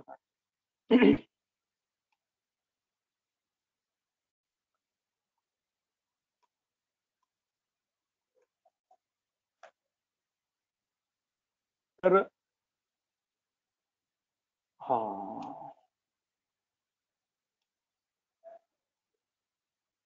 तर त्यांचं एज होतं 87 होतं सॉरी. आणि कंठ अवरोध व मन्या प्रदेशी ग्रंथी क्षुधा ओके, तिखट काही पण खाल्लं तरी तोंड यायचं सारखं, आम्लछर्दन खूप वेळा व्हायचं आणि गॉल ब्लॅडरचं ऑपरेटिव्ह झालेलं होतं. मलप्रवृत्ती रोज 1 वेळा, मूत्र प्रवृत्ती नक्तो 1-2 वेळा उठायला लागायचं आणि स्ट्रेस खूप असायचं. म्हणजे काही त्यांचं पर्सनल स्ट्रेस, मुलांचं पटत नव्हतं, मुलं वेगळे राहणे आणि यांच्याकडे म्हणजे पाहायला नव्हतं कोणी, त्याचा एक स्ट्रेस असायचा. आणि मी जे हेतू काढले होते त्याच्यामध्ये दधी सेवन नित्य आणि ते पण दुपारी पण आणि रात्री पण. त्यानंतर चिंच खूप असायची खाण्यामध्ये. सोलापूर साईडला होत्या त्या आणि थोडस साऊथ इंडियन म्हणजे कर्नाटका टाईपचं त्यांचं जेवण आणि हे सगळं असायचं. विरुद्ध आहार होतं म्हणजे जेवणात दूध वगैरे असायचं आणि 4 वेळा चहा घ्यायच्या दिवसातनं गोड आणि तिखट खाण्याची खूप सवय होते. असं सगळं होतं. आणि त्यांच्या बायोप्सी रिपोर्टमध्ये right cervical lymph node metastatic deposit एवढं त्याचं फक्त हे होतं. तर मी त्यांना त्यावेळेस मांसपाचक वापरलं होतं. मांसपाचक शौक्तिक भस्म अम्लसेवनाची हिस्ट्री म्हणून. त्यानंतर ऊर्ध्वजत्रुगत काम करण्यासाठी सप्तामृत लौह आणि मुखपाक हे सगळं असं होतं. पित्त प्रधान पण त्यांना हे होतं. तर यष्टी मधू, रक्तपाचक, सारिवा.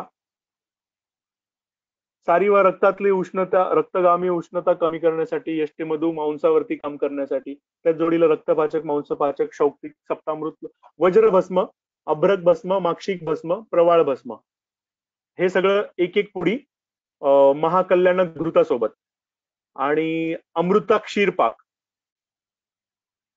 आणि शक्ती ड्रॉप्स म्हणून एक मिळतं, ते श्री श्री आयुर्वेद किंवा श्री श्री तत्वाचं येतं. ते अर्क कल्पना एक, सगळे रसायन द्रव्यांचा अर्क आहे, 7-8-9 रसायन द्रव्यांचा अर्क आहे.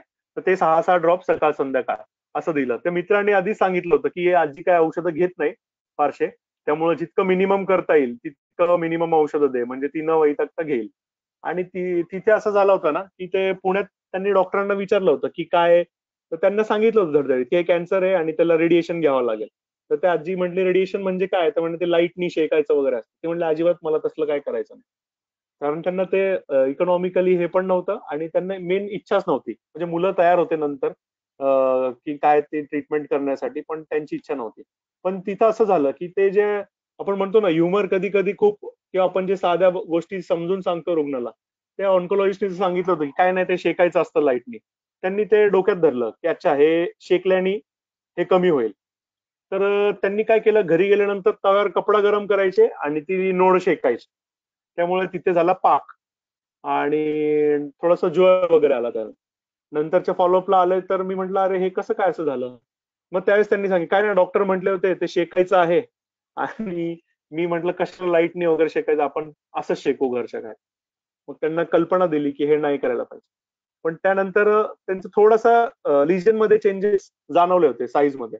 मग मी म्हटलं आता ठीक आहे, आता ब्रुमन एक प्रकारे एक पुडी चालू ठेवू आणि त्याच जोडीला आता जे काय आहे अग्रेसिव्हली ते जी गाठ आहे तिच्यावरती पण फोकस केला पाहिजे, कारण कर्षण करणारं किंवा गाठ कमी करणारं असंच औषध पहिल्या ह्याच्यामध्ये काही दिलं नव्हतं. तर दुसऱ्या ह्याच्यामध्ये पहिली जी पुडी आहे रक्तपाचक, सारिवा, मांसपाचक, यष्टी मधू, शौक्तिक भस्म, सप्तामृत लोह, स्वर्ण भस्म, अभ्रक भस्म, माक्षिक भस्म, हे अस्सल अमृता सत्व. आणि याच्या जोडीला मी 2 औषधं ऍड केली, एक कांचनार गुग्गुळ आणि कुक्कुट नखी गुग्गुळ. हे पुडीच्या डोस मध्येच दिलं. एक एक पुडी अं, महाकल्याण घृतासोबत 2 वेळा. त्यानंतर गिलोयची गोळी दिली त्यांना, अमृत नावाने येते ती, 500 मिलीग्रॅम गिलोय घन, एक एक गोळी सकाळ संध्याकाळ. शक्ती ड्रॉप चालू होते, 6 थेंब सकाळी 6 थेंब संध्याकाळी. आणि एक एसकेएम फार्माचं ट्युमोविन म्हणून टॅबलेट येते. ती असं ट्युमर्सच्या याच्यासाठीच आहे, म्हणजे कर्षण करते. तर ती एक एक गोळी 10 दिवसांसाठी.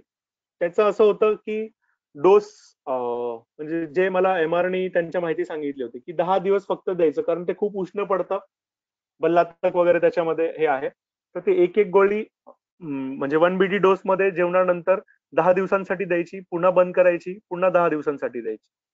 तर हे असं अशा पद्धतीने केलं. तर त्यांचे साधारण म्हणजे अधूनमधून फॉलोअप चुकायचे. 7/12/2018 ला आल्या होत्या, त्यानंतर 22/12/2018, नंतर थेट 16/2, नंतर परत 2 महिन्याचा गॅप 5/4 ला आल्या, 5/4/2019, नंतर लास्ट 15/5/2019 ला त्या आल्या होत्या. त्यानंतर त्यांचं म्हणजे असं चिकित्सा घेण्याच्या पोटी हे राहिलेलं नव्हतं विशेष. त्यांचं ट्युमरची जी साईज आहे, म्हणजे जी लिम्फ नोडची जी स्वेलिंग आहे ती पुष्कळ कमी होती. म्हणजे मी ज्यावेळेस माझ्याकडे त्याचे फोटो आहेत, मी ते ग्रुपमध्ये शेअर करतो. म्हणजे आधीचे आणि नंतरचे. तर त्या हिशोबाने त्यांना उपशय खूप चांगला होता. आणि बाकीचे विशेष म्हणजे जे बाकीचे लक्षणं होते, साधारण 3ऱ्या फॉलोअप पासून त्यांना जो कंठामध्ये अवरोध झाल्यासारखं वाटणे किंवा ते लक्षणं सगळे कमी होते. पण नंतर कुठल्या ह्यानी त्यांनी फॉलोअप दिला नाही. आणि नंतर साधारण एक 6 महिन्यांनी, त्याच्यानंतर फॉलोअप सुटल्यानंतर 6 महिन्यांनी त्यांची डेथ झाली. मला वाटतं ते जे बोलणं त्यांचं होतं की ठसका लागला आणि ते न्यूमोनिया, ऍस्पिरेशन न्यूमोनिया सारखं होऊन त्याच्यामुळे ते त्यांची डेथ झाली असेल असं मला ते वाटलं त्या ठिकाणी. पण ओव्हरऑल अशा पद्धतीने सीएच्या केसेस बाकी इतरही बरंच हे करायला मिळाल्या. पण फारसं काळ काय म्हणतो आपण की लेट स्टेजेस मध्ये आल्यामुळे फार काय काळ त्यांना आपण चिकित्सा देऊ शकलो नाही. पण ओव्हरऑल जे काही मी पाहिलं किंवा जे गाडगीळ सरांचा जो काही एक्सपिरियन्स आहे त्यातला, त्यांनी जो लेक्चर्स मधनं मांडलेला आहे त्यातनं मला एक जाणवलं की सीए मध्ये खूप मोठा वॉइड आहे. म्हणजे काम करायला खूप कमी लोक काम करतात त्याच्यामध्ये. आणि आता लोक खूप वळायला लागलेत ऑल्टरनेटिव्ह ह्याच्याकडे. कारण की एक तर 2-3 गोष्टी, सगळ्यात महत्वाचं म्हणजे क्वालिटी ऑफ लाईफ इम्प्रूव्ह होणं. ह्याच्या आता जे एज्युकेटेड लोक आहेत त्यांचा बराचसा त्याच्यावरती फोकस असतो. म्हणजे बरेच लोक इंटिग्रेटेड पण करतात की आम्ही हे पण चालू ठेवू आणि तुमचं पण चालू ठेवू. तर ते पण काही हरकत नसतं, म्हणजे मला असं वाटलं त्यात करायला. आणि जितके लोक आले तितक्यामध्ये नक्कीच काही ना काही लक्षणांमध्ये चांगलं हे झालं. त्यांची क्वालिटी ऑफ लाईफ कुठे ना कुठे सुधारायला लागली. पण मिल्क डाएटचं जो माझा एक्सपिरियन्स होता ते मला म्हणजे जे ऐकून मी सुरू केलं होतं ते, तर ते निश्चितच त्याचा खूप चांगला इम्पॅक्ट रुग्णांमध्ये पाहायला मिळतो. म्हणजे पहिली जी केस होती सीए ब्रेस्ट आणि ब्रेन मेटासिस, त्या केसमध्ये मी सरांना जे फॉलोअप लिहून पाठवलं होतं सेकंड फॉलोअपला, त्यावेळेस मी त्यात सगळं लिहिलं होतं की सर बल वाढलंय, वर्ण वाढलंय, बल, वर्ण, स्वर, कांती, सगळ्या गोष्टीमध्ये, सगळ्या पॅरामीटर्स मध्ये आपल्या म्हणजे जे आपण साध्यत्व ठरवतो त्या सगळ्या पॅरामीटर्स मध्ये ते म्हणजे त्यांना इम्प्रुव्हमेंट जाणवत होती. तर अशा पद्धतीच्या काही केसेस. म्हणजे इतक्यात ऍडव्हान्स कोर्स पण सरांनी घेतला, foundation course in cancer, diabetes, heart disease मध्ये. तर त्याचा ओव्हरऑल खूप चांगला फायदा झाला. म्हणजे या प्रत्येक जे औषधं टाकले त्याच्यामध्ये त्याची काही ना काही कारण मीमांसा असल्याने त्याचं त्या ह्याच्यामध्ये टाकलेले आहेत. त्याच्यामध्ये शुक्राचं पण खूप महत्व गाडगीळ सर सांगतात की शीण असणं त्याच्यामध्ये, किंवा इंटिग्रेटेड जर विचार केला काही कन्सेप्टचा की सेल डिव्हिजन हे तसं शुक्राचं काम आहे आणि ते इरेग्युलरली वाढतंय किंवा जास्त प्रमाणात हे होत आहे, तर त्याचा अर्थ एक की शुक्रावरती काम करणं हे आहे. त्या अनुषंगाने पण दूध म्हणजे फक्त मिल्क डाएट 6 महिने तरी ह्याचा चांगला उपयोग होतो. 5 मिनिट असेल तर एक फक्त केस सांगतो अजून, त्यानंतर मी थांबतो. Deepak Jaju sir, Mangesh sir. चालेल सर, एक 5 मिनिटं घेऊया, काही अडचण नाही, कारण प्रश्नोत्तर जास्त होणार नाही. ओके, एक 5 हा मिनिटाचं. दीपक, काय हरकत नाही. हो हो हो. एक अशी एक केस होती माझ्याकडे. तोपर्यंत मी ती केस कधी हँडल केलेली नव्हती. एक हॅबिच्युअल अबॉर्शनची एक केस होती. हॅबिच्युअल अबॉर्शनचं काय झालेलं होतं की आमच्या इथे कॉलेज आहे, त्या मॅडमनी माझ्याकडे रेफर केलं होतं. आणि ती आली, म्हटली 4 वेळा आतापर्यंत अबॉर्शन झालेलं आहे आणि म्हणजे आता आम्हाला चान्स घ्यायचा पण हे चाललंय, तसं हे भीती वाटते की परत असं होईल. आणि दरवेळी ते दुसऱ्या महिन्यात वगैरे झालेलं आहे. एकदा दोनदा आपोआप ब्लिडिंग झालं आणि त्याच्या पुढे हार्टबीट न दिसल्यामुळे त्यांचं अबॉर्शन झालेलं. एकदा डीएनसी झालेली होती. तर ह्या सगळं असं आहे म्हणे. तर मी म्हंटल ठीक आहे, आपण हिस्ट्री घेऊ आणि मगच काय करता येईल का ठरवू. तर तिची हिस्ट्री घेतल्यानंतर तिला घुवर झालेल्या होत्या, कांजण्या झालेल्या होत्या, कावीळ 2दा झालेली होती. आणि विशेष म्हणजे तिची आई आली होती सोबत. ती म्हटली की ही माझ्या पोटात असताना मला पण साधारण 8व्या-9व्या महिन्यात कावीळ झाली होती. तर म्हटलं ओके. आणि तिचा जन्म पण 12व्या महिन्यातला होता. म्हणजे ओव्हरऑल म्हटलं हिचं सगळं रक्तदृष्टी म्हणजे क्षारधर्मी उष्णता आणि त्याचाच प्रभाव तिच्यावरती दिसतोय असं. पण त्या दरम्यान मी म्हणजे असं पक्क हे नव्हतं की पंचभौतिकच वापरायचं किंवा पंचकर्म करायचं नाही असं. मला जिथं त्या केसमध्ये जे वाटेल त्याप्रमाणे, त्यावेळेस जे सुचेल त्याप्रमाणे अजून असं करतोय की असं एकल अजून तरी असं धरलेलं नाही की हेच करायचं फक्त. तर तिला म्हटलं ठीक आहे. आणि मिसकॅरेज झाल्याच्या वेळेस काय काय लक्षणं दिसली, तर तिला आहे ना तिला असं असायचं की उन्हात गेली की डोळे, तळ हात पायाचे आग होणे, लघवीला जळजळ होणे, हे लक्षणं पित्ताची, सगळे उष्णतेचे सगळे लक्षणं होते तिच्यामध्ये. जीर्ण ज्वरासारखं असं जाणवायचं कधी कधी. तर अबॉर्शन व्हायच्या आधी फर्स्ट टाइम ती म्हणली की मला शौचाला खडा झाला 2-3 दिवस सलग, किंवा 2 दिवस झालीच नाही आणि नंतर ते झालं. म्हटलं ठीक आहे, म्हणजे वृक्षता पण असण्याचं हे आहे. असं करून मी तिला आधी थोडंसं नित्य अनुलोमन दिलं आणि तिला कॉक्सची हिस्ट्री होती, तिने एकेटी वगैरे घेतली होती.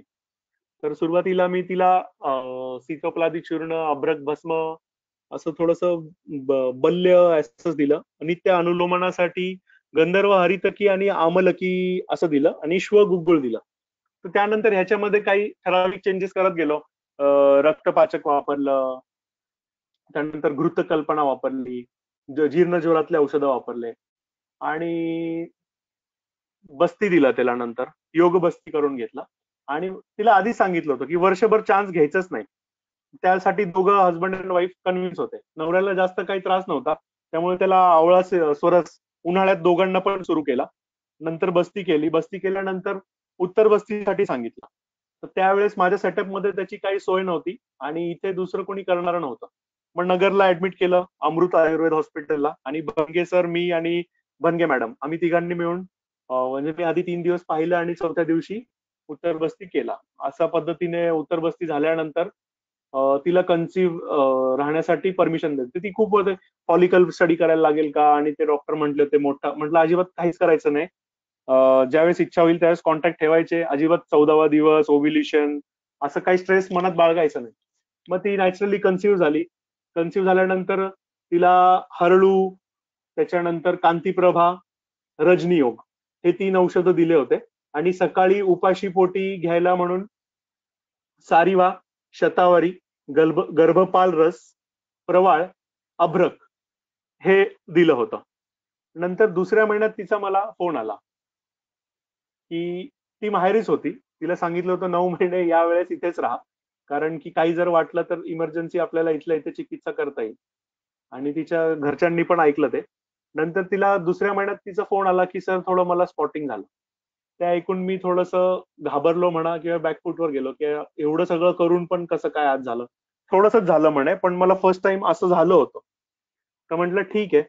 मग मला असं वाटलं की आता रक्तपित्ताची चिकित्सा करायला पाहिजे. मग मी तिला दुर्वा स्वरस सकाळ संध्याकाळ, शतावरी घृत पोटातनं घ्यायला सांगितलं, शतावरी घृताची पट्टी ठेवायला सांगितली, आधो उदर म्हणजे नाभीच्या खाली आणि असं. एवढं सगळं हे केल्यानंतर तिचं ते थांबलं. म्हणजे की झालं नाही. पण नंतर मी माळी सरांशी बोललो एकदा की सर एवढं कसं. सर म्हणे गर्भपाल रस आणि मासानुमास पण दिला होता. मासानुमास आणि गर्भपाल रस. सर म्हणे गर्भपाल रस ठीक आहे की गर्भाचं पालन करणं वगैरे, पण जरुरी नाही प्रत्येक गर्भाचं ते पालन करेल. त्याचे कल्प काढून म्हणजे द्रव्य काढून बघितले तर उष्ण आहेत बऱ्यापैकी. आणि तुझं निदान काय आहे तर म्हटलं शारधर्मी उष्णता. मग त्या दृष्टीने ते नाही वापरायला पाहिजे. आणि मासानुमासचा पण त्याच्यामध्ये हे होता. मग म्हटलं ठीक आहे. मग त्यानंतर माझ्या वापरातनं मासानुमास बरंच कमी झालं आणि गर्भपाल रसाच्या बाटलीत पण जितके औषध आहेत ते म्हणजे जितके आहेत ते तसेच आहेत.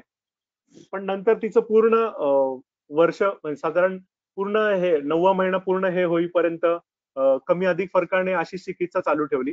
नंतर तिला 9व्या महिन्यात खडा खूप व्हायला लागला मलप्रवृत्तीला. मग आधी तिला ओरली दिलं चिंचा लवण तेल 1-2 चमचे भाताबरोबर साधारण 8.5 महिने झाल्यानंतर. आणि 9वा लागल्यानंतर मग 1-2 वेळा अनुवासन बस्ती दिला. असं करून नंतर सिझेरियन झाली डिलिव्हरी तिची, पण एकदम गुटगुटीत आणि खूप हेल्दी बेबीला तिने जन्म दिला. तर अशा अशा पद्धतीच्या त्यानंतर. आणि मध्यंतरी मी हळदव सरांचं एक पुस्तक आहे, आयुर्वेद हे तर प्रचितीचे बोलणे. तर त्या ह्याच्यामध्ये पण हॅबिच्युअल अबॉर्शनच्या खूप साऱ्या केसेस आहेत. तर ते वापरून म्हणा आणि पांचभौतिक इतक्यात बऱ्यापैकी मी वाचतोय, माळी सरांचे लेक्चर्स ऐकतोय आणि त्या ह्यानी वापरात आहे. तर आधी जे माझं प्रॉब्लेम होतं प्रॅक्टिस सुरू केल्यानंतर की माझं औषधाचं कॉस्टिंग खूप होतं. म्हणजे भरपूर कल्प आणि भरपूर मोठा डोस. नंतर पुनर्वसूच्या पुढी स्टाईलनी प्रॅक्टिस सुरू केली. त्यांनी ते सिग्निफिकंटली रिड्यूस झाली कॉस्ट. कारण इथे तालुका प्लेसला फारसं असं अफोर्डिंग हे इतकं असं नाही हे होत पेशंटचं. आणि आता पांचभौतिक जास्त वापरात आल्यामुळे तर तो प्रॉब्लेम अजूनच सॉल्व्ह झालाय. ओव्हरऑल असा आहे, हळूहळू हेतू शोधणे आणि हेतूंच्या अनुसार चिकित्सा करणे असं एम धरून चालू आहे. एवढंच सांगतो. आणि माझं जे शेअरिंग आहे, काही लोकांना खूप ते हे असेल, छोट्या लेवलचं वाटलं असेल, पण जस्ट सुरुवात अशी आहे आता सध्या. एवढं बोलून मी थांबतो. थँक्यू दीपक सर आणि मंगेश सर आणि सगळ्यांनी. Thanks for patiently listening. Thank you Deepak Gandhi. आपण आता पुढचे प्रश्न विचारूया. एक प्रश्न आलाय. बाकी कोणाला अजून काही प्रश्न विचारायचे असतील तर त्यांनी चॅट बॉक्स मध्ये प्रश्न विचारा. तोपर्यंत एक प्रश्न घेऊया आपण. डॉक्टर दत्तू कारंडेंनी विचारला आहे, कॅन्सरच्या केसमध्ये रस औषधी वापरताना काही विशेष कालमर्यादा आहे का? किती दिवस द्यावी? तसेच त्या काळात आधुनिक इन्व्हेस्टिगेशनचा वापर करावा का? हॅलो हा सर. डॉक्टर दीपक गांधी. मी तसं ऐकला प्रश्न? मी तसं ऑथॉरिटी नाही म्हणणार ह्याच्यामध्ये, पण मी जे ऐकलंय आणि जे काही थोडंफार केसेस, कारण इतके नंबर ऑफ केसेस नाहीये की मी त्याच्याबद्दल काही हे करावं भाष्य, पण मी आतापर्यंत ज्यांना मध्ये वापरलं आहे तर रसौषधींनी असं काही जाणवलं नाही कधी. आणि जे प्रमाण आपण वापरतोय ना ते पण तसं खूप कमी आहे. बऱ्याचशा वेळेला आता हिरक वगैरे सूक्ष्म करूनच वापरतो, हिरक म्हणा सुवर्ण म्हणा, त्या आपण वर्ष 2-2 वर्ष दिलेलं आहे, पण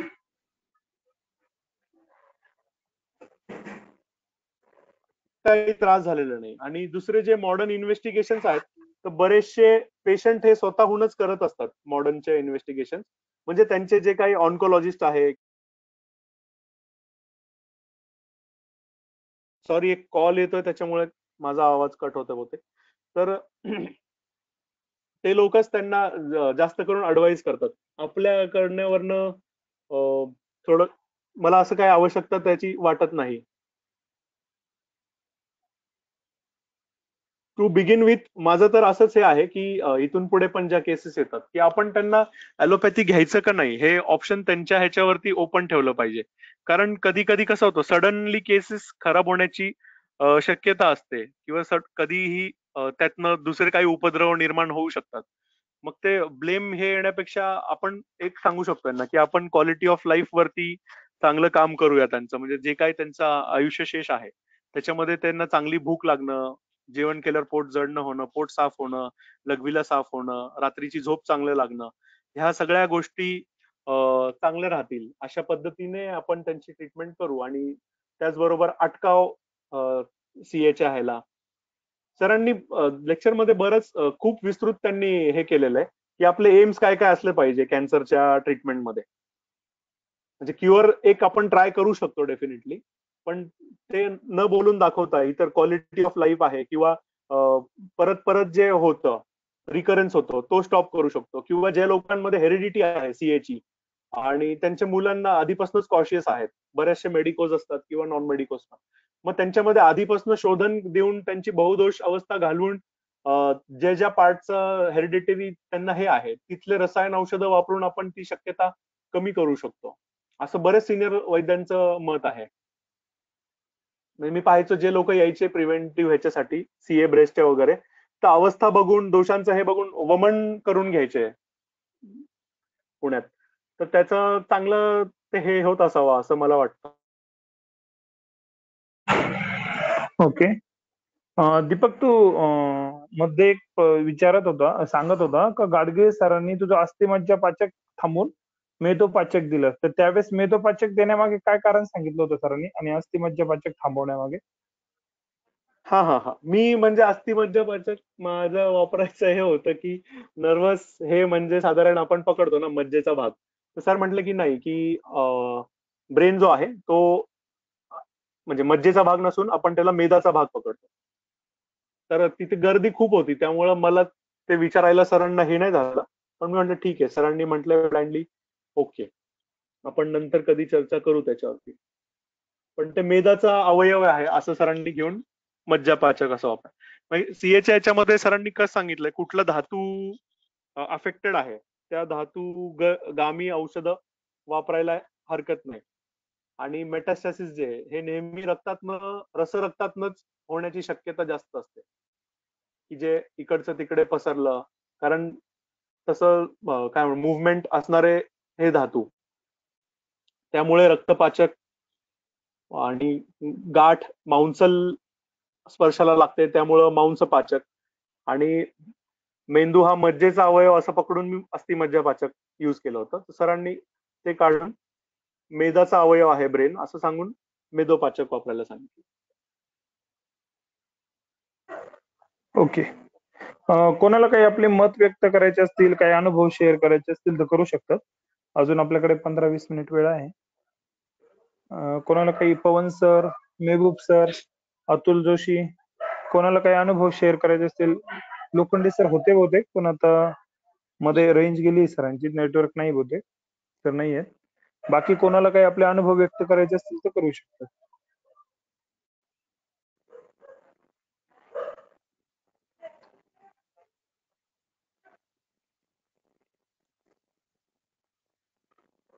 कोणाला काही अनुभव शेअर करायचा नाहीये? काही मत, काही प्रश्न विचारायचे असतील तर विचारू शकतात.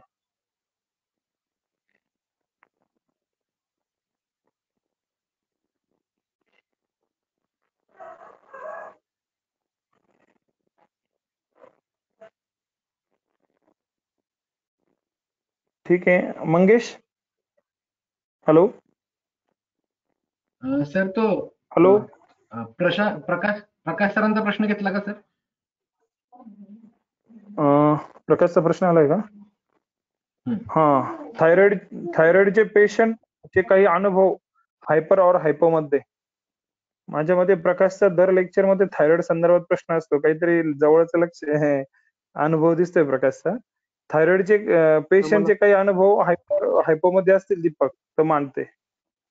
नाही सर, मला थायरॉइड आणि जास्त करून मला वात व्याधी याचा मला असं वाटतं खूप अभ्यास करावा लागणार आहे. कारण मला अजून हवं तितकं त्या आजारांमध्ये रिझल्ट म्हणा किंवा सॅटिस्फॅक्टरी हे अजून तरी नाहीये. Okay okay. कोणाला काही मत व्यक्त करायचं असेल थायरॉइड बद्दल वगैरे, प्रकाशच्या प्रश्नाचं उत्तर बाकीचेही देऊ शकतात. सिनियर मंडळी, मेहबूब सर, पवन सर, बाकी सर्व, अतुल वगैरे, कोणाला द्यायचे म्हणजे याचं उत्तर तेही देऊ शकतील. प्लीज.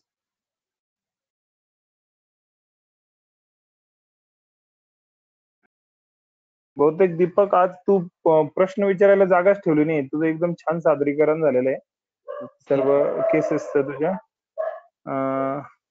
मंगेश काय करायचं, समारोप करून घ्यायचा मग? सर मी आधीच बोललो होतो सर की प्रश्नोत्तर नकोच, कारण वेळ खूप झालाय. ओके ओके, ठीक आहे. मग समारोप आपण सिनियर कोणाला तरी सांगा. चालेल. डॉक्टर अतुल जोशी, आपण दीपकचे आभार मानून समारोप करायचा आहे. Doctor Atul Joshi. Hello hello, आवाज येतो दीपक? हा हा, येतोय येतोय. बोल बोल अतुल, बोल. तर मानसीच्या सर्व सिनियर मंडळींना माझा नमस्कार. मंगेश या लोकांना तर ओळखत पण नाही मी. आता प्रश्न समोर आले तरच काय अवघड होऊन जाईल. दीपकला पाहिलेलं आहे ते. तर आज दीपकनं खूप छान लेक्चर म्हणण्यापेक्षा स्वतःचे अनुभव मांडलेत की त्याला काय 5-6 वर्षात 8 वर्षात जे अनुभव आलेत, जो ते गाडगीळ सरांकडनं शिकलाय.